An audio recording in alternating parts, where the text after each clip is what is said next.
Good morning everyone दोस्तों। आज है 4 अगस्त 2023 और हम लोग करेंगे द हिंदू न्यूज़पेपर के एनालिसिस। मेरा नाम है सितेंद्र चौधरी और आज कौन कौन से टॉपिक करने वाले हैं। पहला जो टॉपिक करेंगे हम लोग एक बिल के बारे में बात करेंगे जो कि माइनिंग से रिलेटेड है और अभी इसको पार्लियामेंट के अंदर पास कर दिया गया है।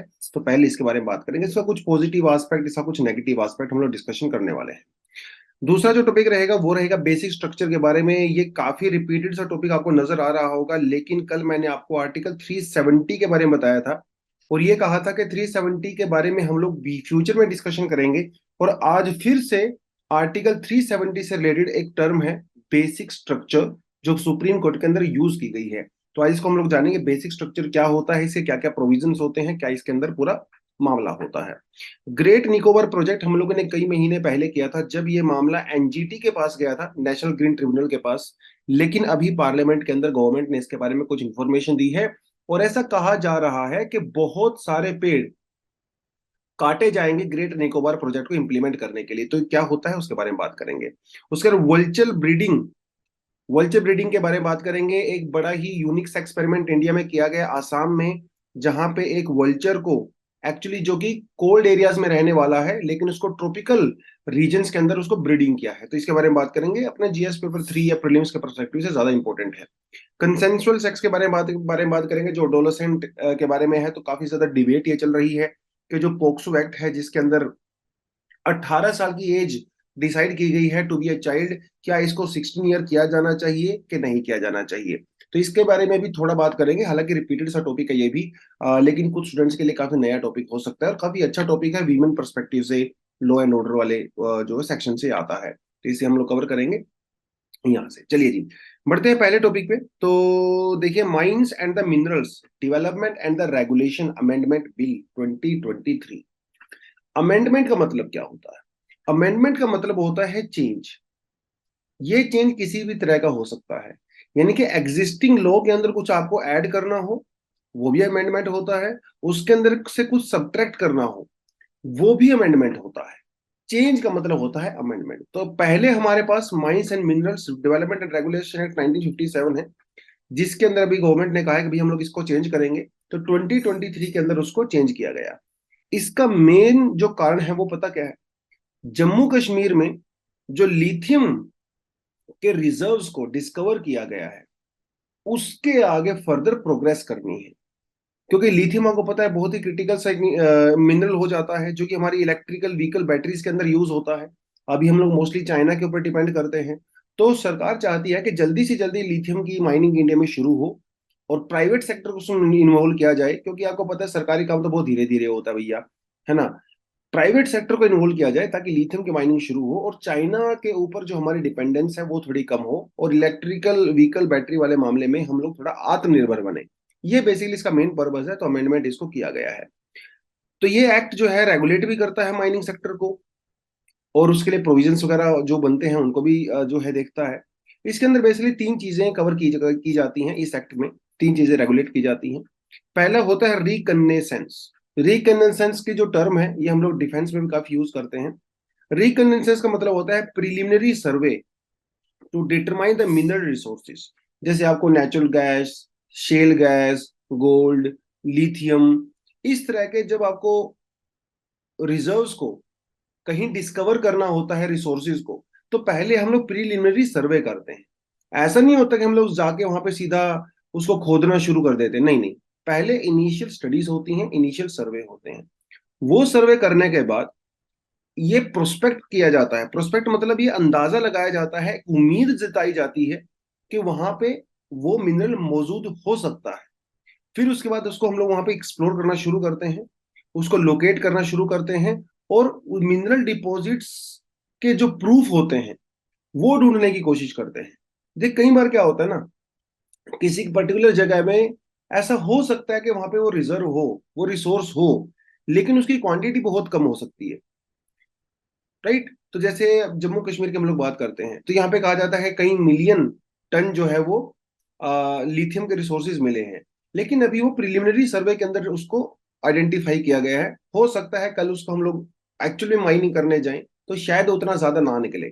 तो रिकन्नेसेंस जो है वो प्राइमरी प्रोसीजर होती है। सेकंड प्रोसीजर होता है प्रोस्पेक्टिव। एक बार जब प्रूफ हो जाता है टेक्नोलॉजी का यूज करके कि वहां पे मिनरल्स एक्चुअली में हैं, तो फिर भैया प्रॉपर माइनिंग की जाती है, कमर्शियल एक्टिविटी की जाती है। ये कमर्शियल एक्टिविटी माइनिंग गवर्नमेंट भी कर सकती है, प्राइवेट सेक्टर भी कर सकता है। यूजली जो सेंसिटिव मिनरल्स होते हैं जैसे एटॉमिक मिनरल्स होते हैं, ठीक है, एटॉमिक मिनरल्स वाले मामले में पूरा जो अधिकार है वो गवर्नमेंट का होता है, इसमें प्राइवेट सेक्टर को अब तक हम लोगों ने इंक्लूड नहीं किया है। लेकिन इसकी ये जो अमेंडमेंट है इसके की फीचर्स क्या है? प्राइवेट सेक्टर इन्वॉल्वमेंट, जैसा कि मैंने आपको बताया, ये सबसे बड़ा इन्होंने कहा है कि भैया इसमें हम लोग प्राइवेट सेक्टर को भी काफी इन्वॉल्व करेंगे। क्योंकि प्राइवेट सेक्टर क्या करता है, वो नई टेक्नोलॉजी लेके आता है। प्राइवेट सेक्टर का काम थोड़ा फास्ट होता है बेसिकली, है ना। कुछ इंटरनेशनल ऑर्गेनाइजेशन वगैरह के साथ आप ज्वाइंट ऑपरेशन वगैरह कर सकते हो, तो सीधी सी बात है प्राइवेट सेक्टर में तो ज्यादा एफिशिएंसी भी होती है, जल्दी जल्दी काम होता है। Reconnaissance to include the sub surface activity also. पहले रिकन्नेसेंस में सब सरफेस एक्टिविटी नहीं हुआ करती थी, मतलब जो डीप हमारे लिथोस्फीयर के अंदर, लेकिन अभी उसके अंदर उसको भी इंक्लूड किया गया है। जैसे हमारे यहाँ पे एरियल सर्वेज, जियो फिजिकल सर्वे, जियो केमिकल सर्वे वगैरह, ये सब उसके अंदर इंक्लूड किया गया है। पहले ये सब नहीं हुआ करता था, पहले वो सरफेस वगैरह का ही सिर्फ हुआ करता था। Exploration licence for the specified minerals, ठीक है। स्पेसिफाइड मिनरल जैसे हम लोगों ने 29 मिनरल्स की हम लोग यहाँ पे बात कर रहे हैं, इनको अलग अलग कैटेगरी कैटेगरी के अंदर डिवाइड किया गया है as per the 7th schedule of this act. जिसके अंदर 29 में से क्या क्या होगा, जैसे gold, silver, copper, cobalt, nickel, lead, potash, rock phosphates वगैरह वो सब होंगे। जिनमें से 6 मिनरल ऐसे हैं जिसको हम लोगों ने एटॉमिक कैटेगरी के अंदर रखा गया है।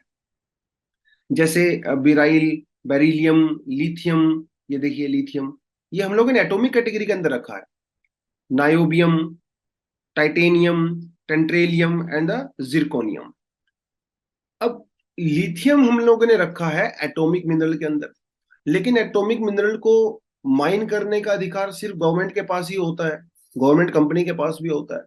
तो ये जो एक्ट है, इन्होंने इसको चेंज किया है। किस तरह से चेंज किया है? देखिए, बहुत सारे एटॉमिक मिनरल्स ऐसे होते हैं जैसे लिथियम, इनका एटॉमिक यूज होने के साथ साथ बहुत सारा नॉन एटॉमिक यूज भी होता है, जैसे मेडिसिन में, स्पेस वगैरह में। तो उसके लिए जो है प्राइवेट सेक्टर इंक्लूड किया जाना जरूरी है। तो इसीलिए इसको काफी अच्छा माना जा रहा है। ये माइनिंग जो एक्ट है, इसमें क्या होगा, एक तो आप मिनरल्स को रैशनलाइज कर दोगे, खासकर एटॉमिक मिनरल्स को। पहले सिर्फ गवर्नमेंट का ही कंट्रोल होता था, और उसकी वजह से उसकी एफिशिएंसी कम होती थी, और बहुत बार बहुत सारा पेपर वर्क होने के चक्कर में, और गवर्नमेंट लगातार चेंज होती रहती हैं, तो बहुत सारा रिसोर्स जो इंडिया में पाया जाता है उसका यूज नहीं कर पाते थे।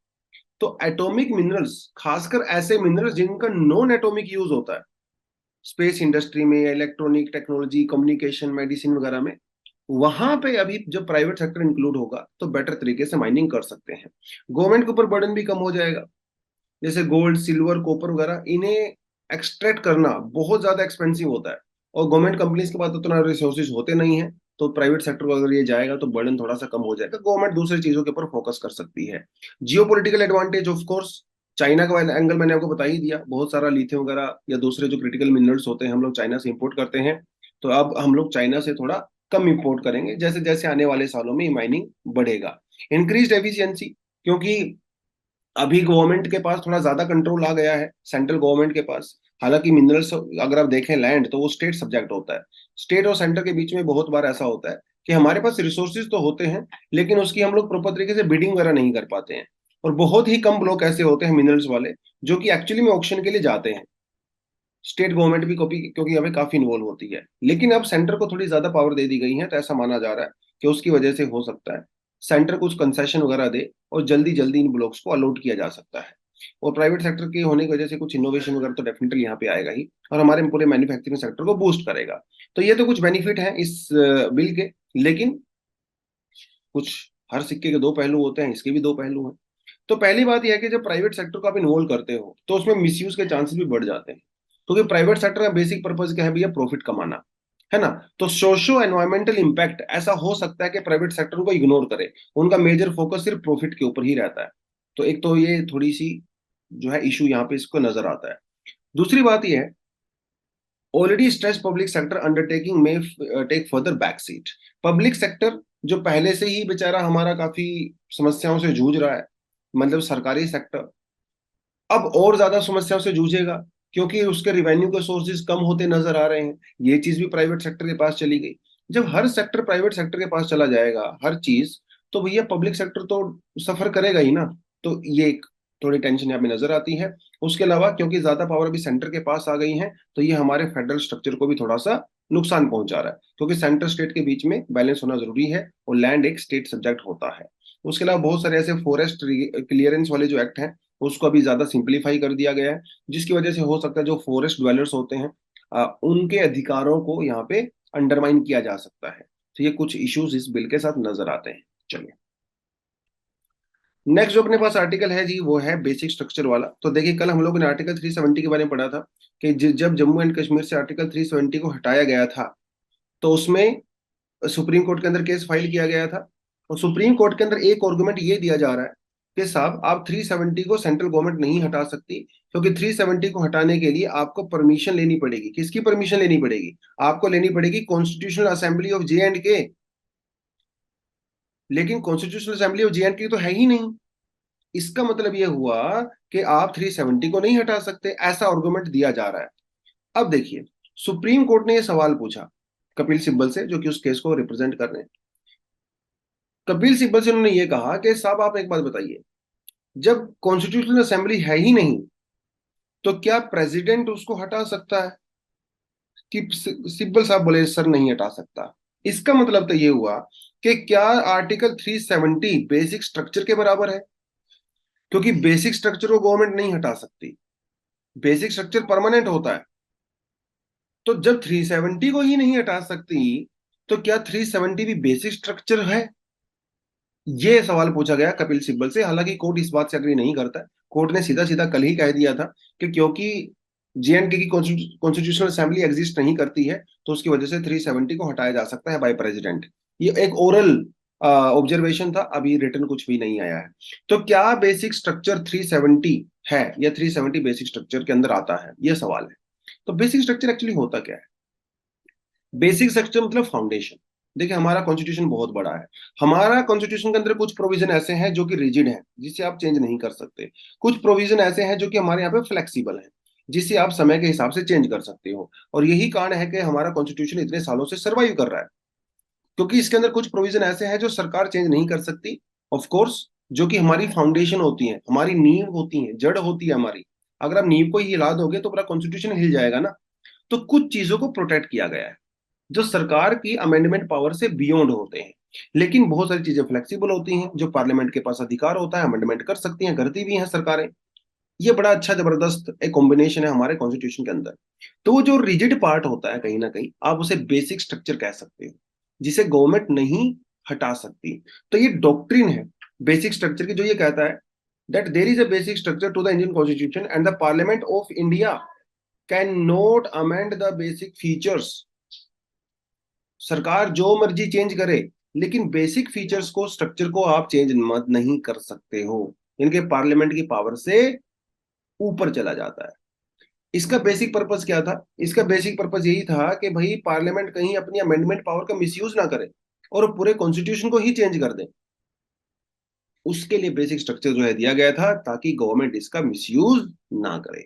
बेसिक स्ट्रक्चर के रिगार्डिंग हमारे पास कई सारे एक्ट्स हैं, जैसे constitution amendment first act, Golaknath case and then constitution 24th amendment और केशवानंदा भारती केस, जहां के बाद ये प्रॉपर एस्टेब्लिश हो गया था। तो एक तो आपको बेसिक सी एक सेंटेंस में पता होना चाहिए, बेसिक स्ट्रक्चर मतलब फाउंडेशन। फाउंडेशन को आप नहीं हिला सकते हो। गवर्नमेंट चाहे तो जो मर्जी चेंज करे कॉन्स्टिट्यूशन में, लेकिन फाउंडेशन मत हिलाइए, बेसिक स्ट्रक्चर को चेंज मत करिए। तो वो उसके अंदर पहले हमारे पास शंकरी प्रसाद केस हुआ। शंकरी प्रसाद केस के अंदर कोर्ट ने यह कहा कि पार्लियामेंट कुछ भी कर सकती है, किसी भी चीज को चेंज कर सकती है, इंक्लूडिंग फंडामेंटल राइट्स। ये 1951 का केस है, पहला कॉन्स्टिट्यूशनल अमेंडमेंट एक्ट है, जिसके अंदर राइट टू प्रॉपर्टी वगैरह को चेंज किया गया था। फिर हमारे यहाँ पे आता है स्टेट ऑफ राजस्थान और सज्जन सिंह का केस आता है। ठीक है, सज्जन सिंह वाले केस में भी ये कहा गया कि भैया, क्या सरकार फंडामेंटल राइट को भी चेंज कर सकती है? क्या सरकार चाहे तो किसी पार्ट को भी चेंज कर सकती है? उसमें भी यही सवाल पूछा गया, जो कि पहले वाले अमेंडमेंट में पूछा गया था। फिर आता है गोलकनाथ केस। गोलकनाथ केस में सुप्रीम कोर्ट क्या कहता है? जो सुप्रीम कोर्ट ने पहले केस सुनाया था 1951 में, अपने ही डिसीजन को सुप्रीम कोर्ट ने रिवर्स कर दिया। सुप्रीम कोर्ट ने ये कहा कि parliament has no power to amend part 3, मतलब फंडामेंटल राइट को आप चेंज नहीं कर सकते। फंडामेंटल राइट सैक्रोसैंक्ट होते हैं, फंडामेंटल राइट्स को सरकार चेंज नहीं कर सकती। अब सरकार को गुस्सा आ गया।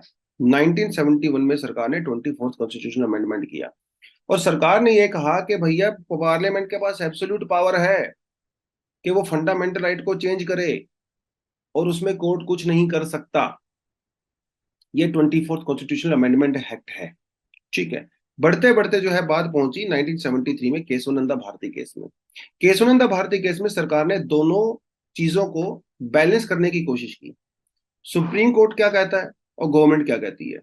गवर्नमेंट कहती है कि मेरे पास एब्सोल्यूट पावर है फंडामेंटल राइट को चेंज करने की, क्योंकि I am the people.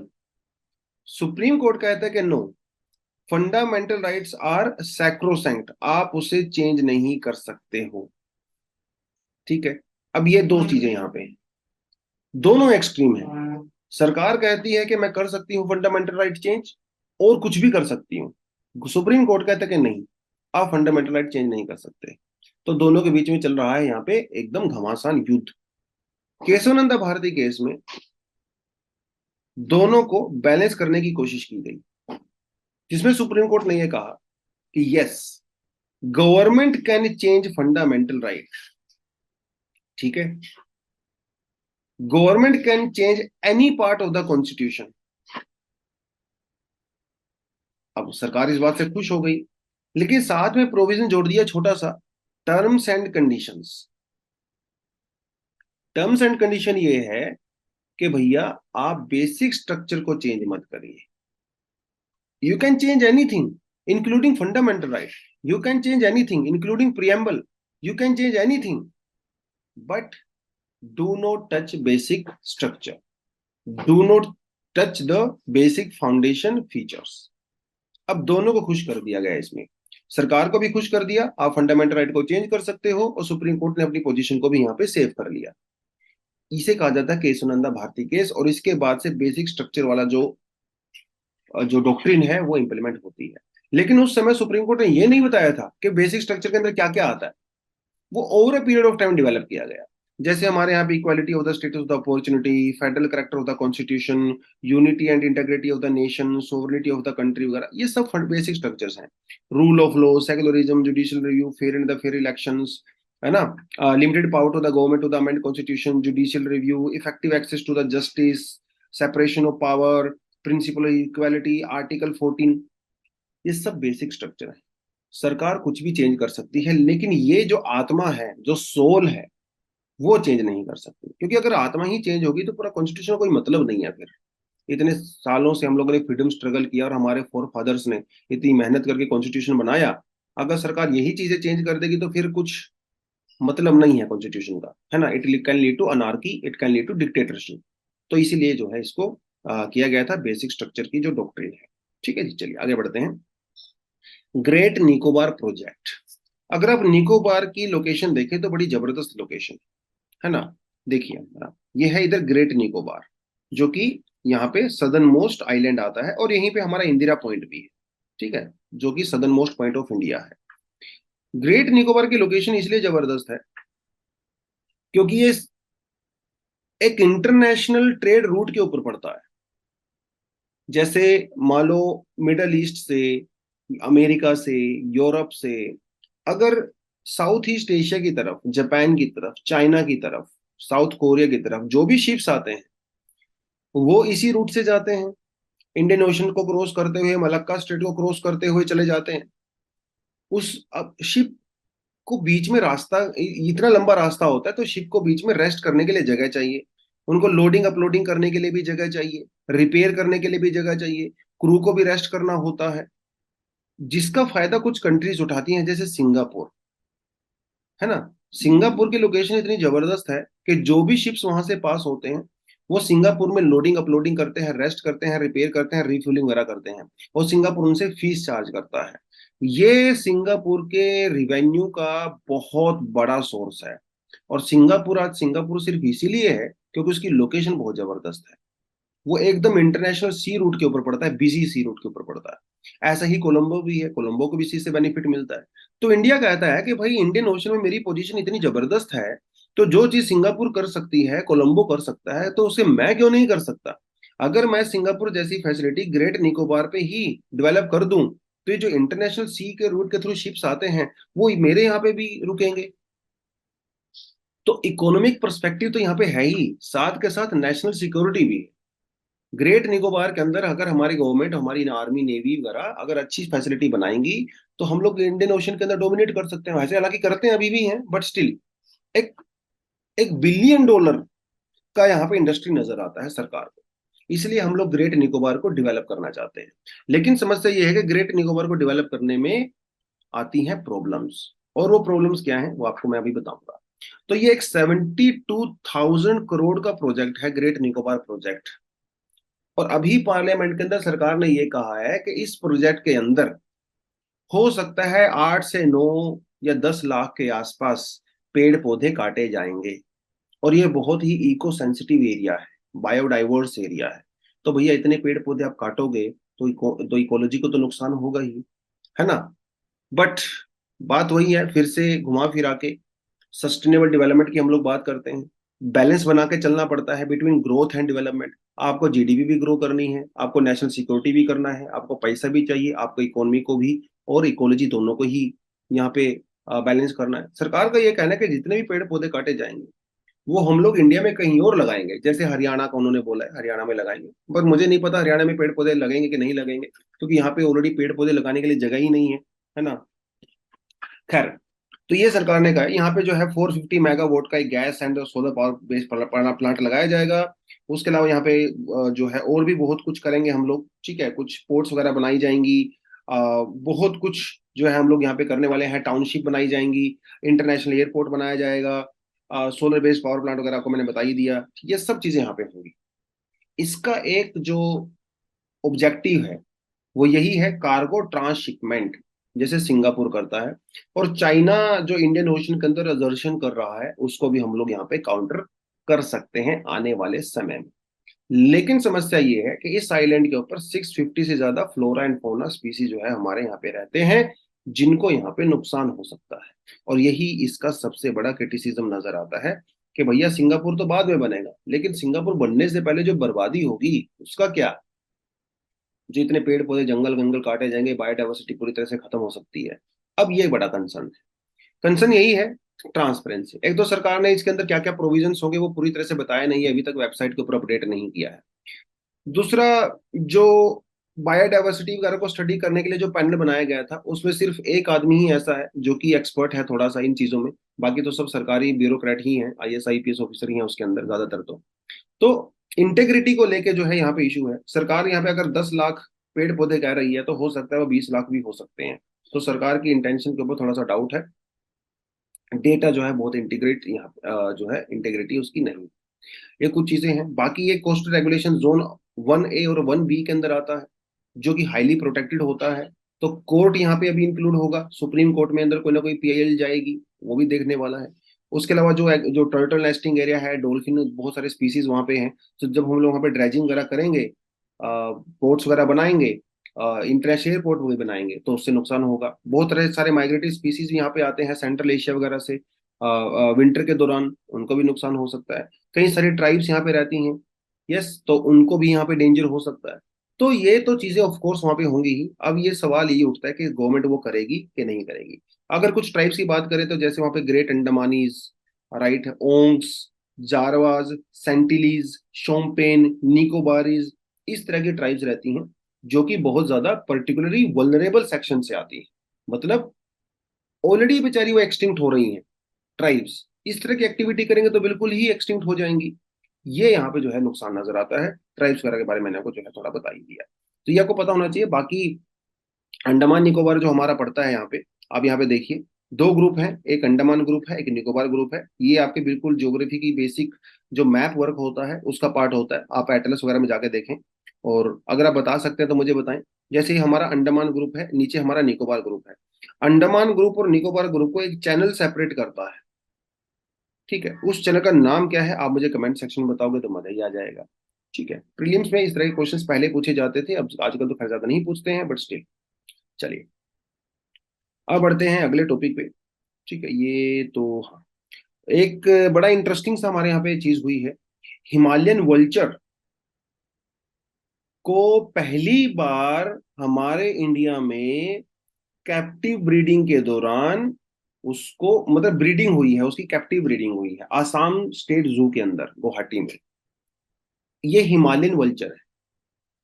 Himalaya vulture की आसाम के अंदर कैप्टिव ब्रीडिंग मतलब उसको पकड़ के ब्रीडिंग करवाई गई है, वो वहां पे केज वगैरह के अंदर उसको करवाया गया है। नेचुरली ब्रीडिंग नहीं है, मतलब है तो नेचुरली ब्रीडिंग, लेकिन वो नेचर के अंदर नहीं है, वो कैप्टिव ब्रीडिंग है, पकड़ के करवाया जाता है उनको। ठीक है, कुछ वहां पे रखते हैं उनको, उनके लिए सुविधाएं दी जाती हैं। इंटरेस्टिंग चीज ये नहीं है, इंटरेस्टिंग चीज ये है कि ये जो हिमालयन वल्चर है, नेचुरली तौर पे ये स्नो कवर्ड माउंटेन्स में ब्रीडिंग करता है, ठंडी जगह पे रह के ब्रीडिंग करना पसंद करता है। लेकिन मैजिक के तौर पे आप ये समझ, मैजिक ही हुआ ये कि अभी इसने ट्रॉपिकल एनवायरनमेंट में ब्रीडिंग किया है, और हो सकता है दुनिया का ये पहला ऐसा केस है जहां पे उन्होंने ट्रॉपिकल एनवायरनमेंट में ब्रीडिंग किया है। ठंडी जगह पे रहने वाला एक वल्चर गर्म जगह पे रह के ब्रीडिंग कर रहा है। ये अपने आप में बहुत इंटरेस्टिंग चीज हुई। ये सेकंड एग्जांपल है पूरी दुनिया में जहां पे हिमालयन वल्चर की ब्रीडिंग करवाई गई है। इससे पहले फ्रांस में एक ऐसा केस हुआ था, लेकिन वो ट्रॉपिकल एनवायरनमेंट में नहीं था, वो भी ठंडे वेदर के अंदर था। तो ये बड़ा इंटरेस्टिंग यहाँ पे हुआ है। और आईयूसीएन की अगर देखें लिस्ट में तो नियर थ्रेटेंड आता है। ठीक है, और ये कॉमन विंटर माइग्रेंट होता है जो कि सेंट्रल एशिया वगैरह से इंडिया की तरफ आता है। इंडिया में इस समय जो वल्चर जो सेंटर है, ब्रीडिंग सेंटर जो है हमारे यहाँ पे है, कंजर्वेशन ब्रीडिंग सेंटर जिसे वीसीबीसी कहा जाता है। पहला एस्टेब्लिश हुआ था पिंजौर में, फिर एक है भोपाल में, रानी आसाम के अंदर, और राजभक्तवा वेस्ट बंगाल के अंदर है, जहां पे कई सारे वल्चर्स की ब्रीडिंग करवाई जाती है, जैसे व्हाइट रम, स्लेंडर बिल्ड और इंडियन वल्चर। ये तीनों ही क्रिटिकली एंडेंजर्ड हैं, ये आपको पता होना चाहिए एग्जाम के पर्सपेक्टिव से। याद रखना आपने इनका नाम, white rump, slender billed, Indian vulture, और एक है हिमालयन वल्चर जो ऊपर वाला है। हिमालयन जो वल्चर है वो नियर थ्रेटेंड है, बाकी ये तीनों क्या है, क्रिटिकली एंडेंजर्ड है। इसे हिमालयन ग्रीफन भी कहा जाता है। पिछले दिनों कुछ एक न्यूज आई थी कि हिमालय में ये ग्रीफन्स वगैरह जो है उनको जहर दिया जा रहा है, और उनकी उनकी डेथ हो गई थी, तब भी हम लोगों ने इस टॉपिक को किया था। और इंडिया में टोटल 9 स्पीसीज पाए जाते हैं वल्चर्स के। नाम यहाँ पे मैंने आपको दिया, अब आप देख सकते हो, जिनमें से जो बियर्डेड है, long build, slender billed, oriental white back, ये हमारे शेड्यूल 1 में आते हैं world wild life protection act 1972 में। इसका मतलब इनको हाईएस्ट प्रोटेक्शन दिया गया है। बाकी वाले जो है वो शेड्यूल 4 में आते हैं। ठीक है, आईयूसीएन का जो स्टेटस है वो नियर थ्रेटेंड है, जैसा हम लोगों ने देखा था। तो ये तो आपके इसको वल्चर के बारे में पता होना चाहिए। चलिए आगे बढ़ते हैं। Should the age of the consent be revised in India? ये टॉपिक क्या कहता है, ये बेसिकली पोक्सो एक्ट के बारे में बात करता है। ठीक है, तो आपको ये तो पहले पता होना चाहिए एज ऑफ कंसेंट क्या होता है। एज ऑफ पोक्सो जो एक्ट है, वहां पे जो एक चाइल्ड की जो डेफिनेशन है वो है 18। मतलब अगर कोई 18 ईयर से कम है तो वो चाइल्ड है, 18 ईयर से अगर ज्यादा है तो एडल्ट है। ठीक है, अब पोक्सो एक्ट जो है वो बात करता है यहाँ पे रेप के बारे में। उसका ये कहना है पोक्सो एक्ट का, इट डजेंट मैटर कि वो कंसेंसुअल है या नॉन कंसेंसुअल है, अगर एज 18 साल से कम है गर्ल की, ठीक है, it is going to be considered as a rape. Doesn't matter age is 16, 17, 17 और हाफ, और 17 ईयर्स 360 डेज, डजेंट मैटर। अब उस केस में सुप्रीम कोर्ट ने कई बार ये ऑब्जर्वेशन किया है। देखिए दिल्ली हाई कोर्ट ने भी ऑब्जर्वेशन किया था नवंबर 2022 में, कि इस एज को क्या हम लोग रिवाइज कर सकते हैं? क्या इस 18 साल की एज को हम लोग 16 ईयर कर सकते हैं, 17 ईयर कर सकते हैं? क्योंकि बहुत सारे केस ऐसे आते हैं जहां पे कंसेंसुअल रिलेशन होता है, लेकिन वो रेप में कंसिडर हो जाता है because of the POCSO act. हालांकि गवर्नमेंट ने ये पार्लियामेंट में ये कहा था कि उनको कोई इंटरेस्ट नहीं है, 18 साल की जो एज है हम लोग उसको 18 ही रखेंगे। गवर्नमेंट की तरफ से ऐसा कोई प्रपोजल यहाँ पे नहीं है। बट सवाल ये उठता है कि क्या ये जो 18 साल की एज है ये 16 की जानी चाहिए कि नहीं की जानी चाहिए? बहुत बार गर्ल की एज होती है 16 ईयर्स, 15 ईयर्स, 14 ईयर्स, 17 ईयर्स, जब वो अपना एक्चुअली में कंसेंट देती है फिजिकल रिलेशन के लिए, लेकिन जो बॉय होता है वो पोक्सो एक्ट के तहत उसको अरेस्ट कर लिया जाता है और उसको हरास किया जाता है। ऐसा कोर्ट के अंदर बहुत बार ऑब्जर्वेशन की गई है। दिल्ली हाई कोर्ट का जैसे आपको एग्जांपल दिया, सुप्रीम कोर्ट ने भी कहा है कई बार ये कि क्या पोक्सो एक्ट के अंदर चेंजेस होने चाहिए। अब सवाल ये उठता है कि क्या वो एक्चुअली में एज कम होनी चाहिए, ये बड़ा सवाल है। बहुत सारे एक्सपर्ट यहाँ पे अपनी अपनी राय देते हैं। कुछ एक्सपर्ट्स का कहना है कि यस होना चाहिए, कुछ एक्सपर्ट का कहना है कि नहीं, ऐसा नहीं होना चाहिए। जो 18 साल की एज है वो इंटरनेशनली रिकॉग्नाइज्ड है बहुत सारे दुनिया में, उसको हमें कंटिन्यू रखना चाहिए। जो लोग ये कहते हैं कि यस इसके बारे में हम लोग सोच सकते हैं, उनके यहाँ पे क्या आर्गुमेंट होते हैं। उनका आर्गुमेंट ये होता है कि भाई पहली बात तो हर कल्चर के अंदर ये जो एज है आप उसको फिक्स नहीं कर सकते। जैसे बहुत सारे ट्राइबल कल्चर है जहाँ पे 14 ईयर्स 15 ईयर्स बहुत काम सी बात होती है शादी वगैरह करने की। तो उन कई कल्चर्स में ऐसा हो सकता है कि 14 15 ईयर्स एक्सेप्टेड वैसे normal thing to have a relation. कुछ ऐसे हो सकते हैं जहाँ पे वो कहते हैं कि नहीं। तो ये 18 ईयर जो सभी के लिए इक्वल कर दी गई है, इसमें कल्चरल रेलेवेंस को बेसिकली कहीं ना कहीं इग्नोर किया गया है। एक यहाँ पे ये बड़ी बात नजर आती है, राइट। कुछ लोग ऐसा कहते हैं कि भाई इससे जो माइनर गर्ल्स हैं, आज के टाइम पे तो उन्हें माइनर ही कहेंगे क्योंकि 18 साल से कम तो फिर माइनर ही हो गया, ये उनको कहीं ना कहीं डीसेक्सुअलाइज करने की बात हो रही है। देखिए पहले जो कंसेंट था वो था 10 साल, फिर उसको बढ़ाया गया 12 साल, फिर किया गया 14 साल, फिर किया गया 16 ईयर्स, और पोक्सो एक्ट में उसको किया गया 18 ईयर्स। पोक्सो एक्ट से पहले वो 16 ईयर्स ही हुआ करता था। तो जब आप इस तरह की एज इंक्रीज कर रहे हो तो कहीं ना कहीं जो गर्ल्स की जो वॉलेंटरली जो कंसेंसुअल जो सेक्सुअल एक्टिविटी है आप उनको कंट्रोल कर रहे हो, तो स्टेट गवर्नमेंट उसको कंट्रोल कर रही है प्राइवेट मैटर्स को। तो कहीं ना कहीं ये भी जो यहाँ पे नजर आता है। सोशल रियलिटी का आपको मैंने बता ही दिया। वैसे हमारा जो नेशनल फैमिली हेल्थ सर्वे जो लेटेस्ट हुआ था 5, इनका ये कहना था कि भैया 40, नेशनल फैमिली हेल्थ सर्वे का ये कहना है कि 45% केसेस में जो adolescent girls they make some sort of physical relation even before they turn 18 years. Sorry 45 नहीं है, 39% है, ठीक है। 39% women in India have some sort of sexual relationship before they turn 18, और इसमें से मोस्टली होता है कंसेंसुअल। तो ये रियलिटी है समाज की। तो जब सरकार कहते हैं कि नहीं ये तो क्रिमिनल्स हैं, तो कहीं ना कहीं समाज की रियलिटी को आप इग्नोर करे जा रहे हो। क्योंकि अगर कंसेंसुअल भी है तो boy is already considered as a criminal, जिसमें 10 साल से लेकर 20 साल की सजा अलग अलग केसेस में हो सकती है, राइट। तो government is acting like a parents, वो गवर्नमेंट का काम नहीं है, ठीक है। तो ये भी जो है कई लोग यहाँ पे बोलते हैं। उसके अलावा हमारा जो कोर्ट है उस वो भी तो ओवरबर्डन होता है ना। कोर्ट के अंदर कितने लाखों सारे केस ऐसे हैं, और मोस्टली केसेस में जहाँ पे कंसेंसुअल केसेस होते हैं सरकार एक्चुअली कोर्ट एक्चुअली उनको एक्विट कर देता है, छोड़ भी दे रहा है। ऐसा भी बहुत सारे केसेस में देखने को मिला है। और बहुत बार कोर्ट ने ऑब्जर्व किया है कि कंसेंसुअल रिलेशन होते हुए भी जो बॉय होता है उसको जेल भेज दिया जाता है, और फिर बाद में और परेशानियां होती हैं। कुछ सारे केसेस में तो ऐसा होता है boy and girl they also get married, उनके बच्चे भी हो जाते हैं, और वो कोर्ट के चक्कर काटते ही रहते हैं बिकॉज पॉक्सो एक्ट के अंदर जो है लड़के के ऊपर केस चल रहा होता है। तो ऐसे भी केसेस देखने को मिले हैं। लेकिन यस, हमें ये सारी चीजों को बैलेंस आउट करके चलना पड़ेगा। फिलहाल सरकार ने तो यही कहा है कि 18 साल से कम करने का हमारा कोई मतलब नहीं है, कोई ऐसा प्रपोजल है नहीं। अब लेट्स सी फ्यूचर में क्या होता है, वो एक अलग बात देखने को रहेगी। लेकिन ये पूरे आर्गुमेंट को थोड़ा सा आप इस तरह से पढ़ सकते हो, क्योंकि पुराना आर्टिकल है, पहले डिस्कशन कर चुके हैं, इसलिए बहुत ज्यादा डिटेल में नहीं जाऊंगा। बट बेसिक बेसिक सी जो अंडरस्टैंडिंग है उसके लिए इतना मोर देन सफिशियंट है। उसके अलावा कुछ एडिशनल आर्टिकल आप पढ़ सकते हो, इसमें से एक आधे आर्टिकल को मैं कल भी कवर करूंगा। तो आज के लिए इतना ही है। Thank you very much, all the best, जय हिंद।